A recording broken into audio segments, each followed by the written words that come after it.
The Republicans, who are determined to continue their process of weeding out the weak.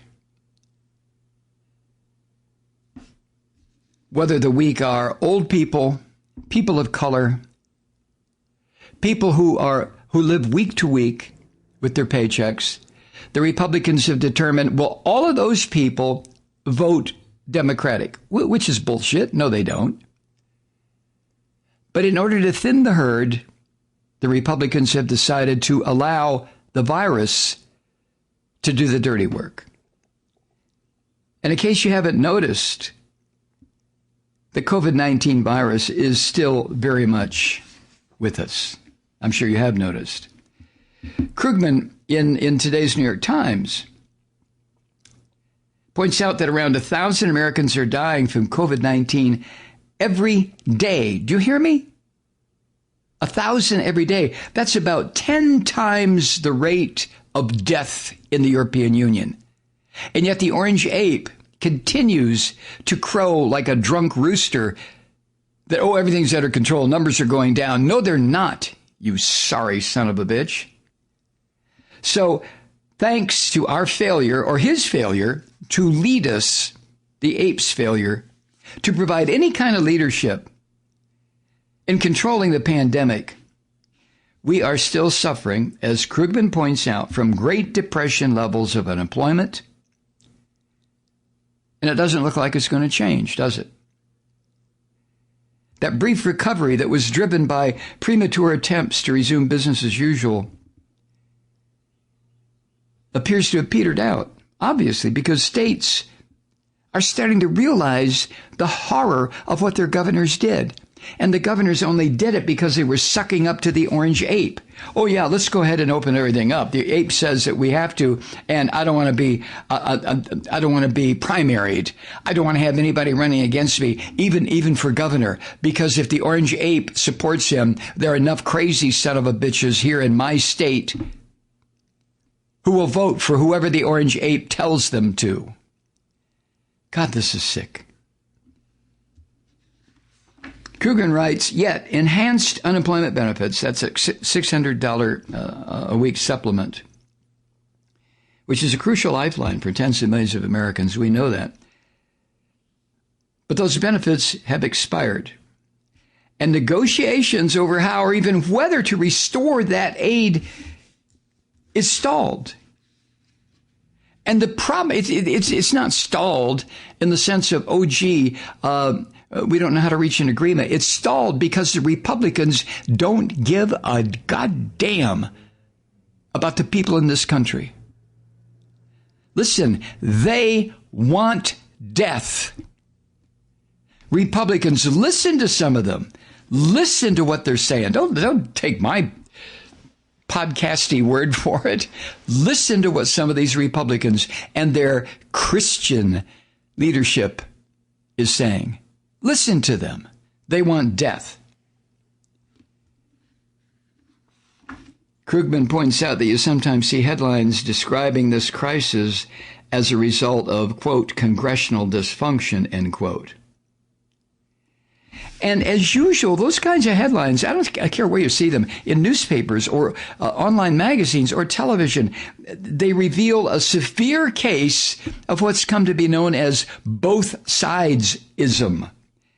And that's the pathological aversion of some in the media to place blame where it absolutely belongs, on these filthy, rotten, right-wing, white male Christian Republican senators. That's where it belongs. And so many in media won't do it.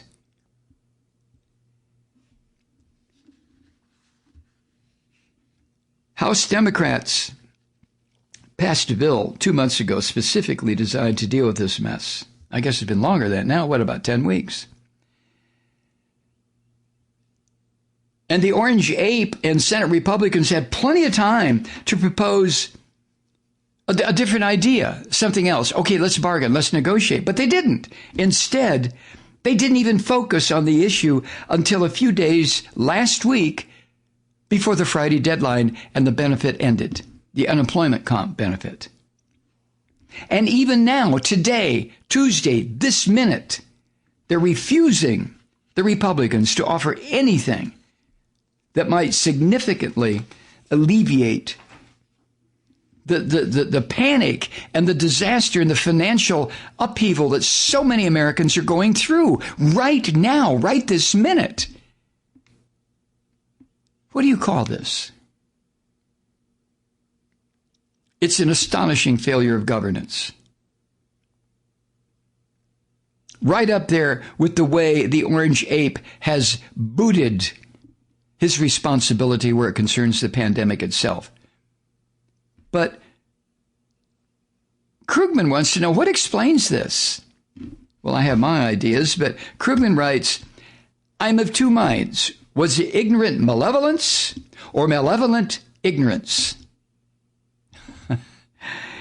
Yeah, Mr. Krugman, that's about what it gets down to. Krugman writes this. Let's talk first about the ignorance. The COVID recession that began in February may have been the simplest, most comprehensible business downturn in history. Most of the U.S. economy was put on hold to contain a pandemic. Job losses were concentrated in services that were either in services that were either not essential or could be postponed. And they were highly likely to spread the coronavirus. And he means restaurants and air travel and dentist visits and so on and so forth. The main goal of economic recovery was to make this temporary lockdown tolerable by sustaining the incomes of those unable to work. What did we hear today? If you've been paying attention, and I only heard it in passing, 1 in 3, or is it 1 in 2 independently owned restaurants are going to fail. End. I mean, this is incomprehensible. Because a restaurant business is more than the owners and the cooks and people and the servers. It's also the supply chain, the truck drivers who bring the supplies, the service that provides the food, whether it's organic food or factory produced. It doesn't make any difference. It's a huge chain. There are millions upon millions of people who are involved directly or indirectly in the restaurant business. And it's on the verge of total collapse. But these bastards don't care. These Republican bastards don't care. In fact, they haven't shown any sign of understanding any of this. Krugman writes this, quote, the policy proposals being floated by White House aides and advisors are almost surreal in their disconnect from reality. Cutting payroll taxes on workers who can't work? That's what Trump suggested the other day, right? That's his big issue. We're going to cut payroll taxes. Who gives a shit right now about payroll taxes? For real. If nobody's working and payrolls aren't being generating, then what difference does it make if the taxes on the payrolls are cut? It makes zero difference. In the real world, in Trump's sick, psychotic brain, it must mean something. And letting business people deduct the full cost of these 3 martini lunches that they can't go someplace to eat? Oh, yes, they can. They can go to their private clubs, Mr. Krugman. This is insane. He goes on. Republicans don't even seem to understand the mechanics of how unemployment checks are paid out. The Republicans proposed continuing benefits for a brief period while negotiations continue. But this literally can't be done. because the state offices that distribute unemployment aid couldn't handle the necessary reprogramming. They couldn't do it. But these filthy goddamn Republicans in Congress, you show me one, just one, who has ever had to deal with unemployment compensation. I know what it's like. Oh, Jesus, do I know what it's like. And it's not pleasant. But these bastards who are determining the fate of millions of people, they don't have a clue. And above all, and this is the part that just, calm down, Mike. You promised. Republicans seem obsessed with the idea that unemployment benefits are making workers lazy and unwilling to accept jobs. What jobs? That would be a bizarre claim, even if unemployment benefits really were reducing the incentive to seek work. After all, there are more than 30 million workers receiving these benefits, but only 5 million job openings. Hello? But we're talking about the incomprehensibility of these Republican demons.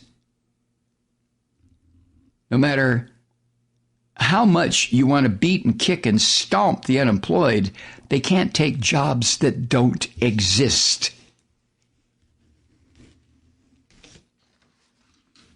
Is there some reason Republicans don't get that?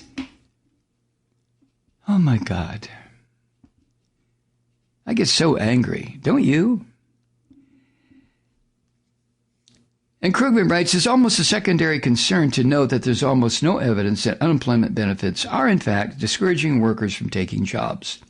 Multiple studies find no incentive effect. Well, I think I'll stay home. I'm not going to work. And unemployment benefits didn't prevent the U.S. from adding 7 million jobs, most of them for low-wage workers. That is precisely the workers often receiving more in unemployment than from their normal jobs. But that didn't happen during that very short-lived and abortive spring recovery. Remember? Oh, hey, we're going to be okay. What happened to that? Hi, Truth Seekers. Mike Malloy here. As you know, we've switched formats and are now broadcast exclusively on the Progressive Voices Network. So that means you get fewer program interruptions, no corporate commercials, and lots of profanity. But our format change also means some of our radio listeners no longer hear the program. It's been a while since I mentioned our podcasts, so you may have forgotten that there is a way to listen to this program anytime you need a good dose of screaming. Visit MikeMalloy.com and subscribe to our podcast. You have your choice. You can listen to The Ranting with the audio podcast or listen and watch me lose control with a video podcast subscription. As a podcast subscriber, you can download the program to your mobile device and take me with you wherever you go. And if you have a friend who needs a dose of truth-seeking, you can give a gift subscription as well. That's MikeMalloy.com. And never miss a minute of the uncensored fun and frivolity.